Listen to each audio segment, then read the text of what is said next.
مزید ویڈیوز کے لیے ہمارے چینل ہاؤس آف اسلام کو سبسکرائب کرنا نہ بھولیے۔ شکریہ۔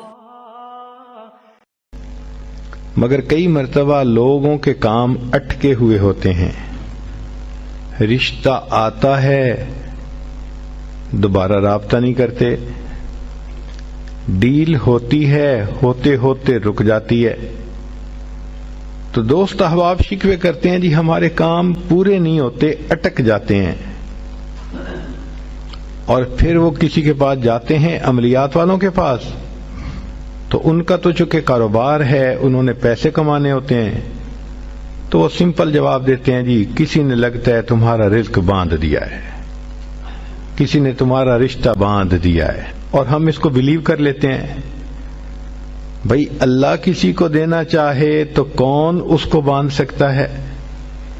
کیوں کسی کو چھوٹا خدا بناتے ہو؟ کوئی کسی کا رزق نہیں باندھ سکتا، کوئی کسی کا رشتہ نہیں باندھ سکتا، ہمارا ایک ہی خدا ہے، اس کے کام کو کوئی روک ہی نہیں سکتا۔ خواہ مخواہ اپنا عقیدہ بھی خراب اور اپنا عمل بھی خراب۔ سیدھی بات ہے کہ نبی علیہ الصلوۃ والسلام نے جو باتیں سکھائیں ان کو کریں، خود بخود عملیات سے جان چھوٹ جائے گی۔ چنانچہ عورتیں اکثر پوچھتی ہیں جی کہ میرا رشتہ اچھا ہو جائے، بیٹے کو جاب مل جائے، بہو کا ویزا رکا ہوا ہے، فلاں کام اٹکا ہوا ہے، تو بھئی اٹکے ہوئے کاموں کے لیے عمل نبی علیہ السلام کے مبارک زبان سے ابو داؤد شریف کی روایت ہے۔ نبی علیہ السلام نے فرمایا جو مومن صبح شام 7 مرتبہ اس دعا کو پڑھے گا، اللہ تعالیٰ اس کے ہر ادھورے کام کو پورا فرما دے گا۔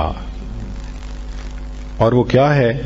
حسبی اللہ لا الہ الا ہو علیہ توکلت وہو رب العرش العظیم۔ مزید ویڈیوز کے لیے ہمارے چینل ہاؤس آف اسلام کو سبسکرائب کرنا نہ بھولیے۔ شکریہ۔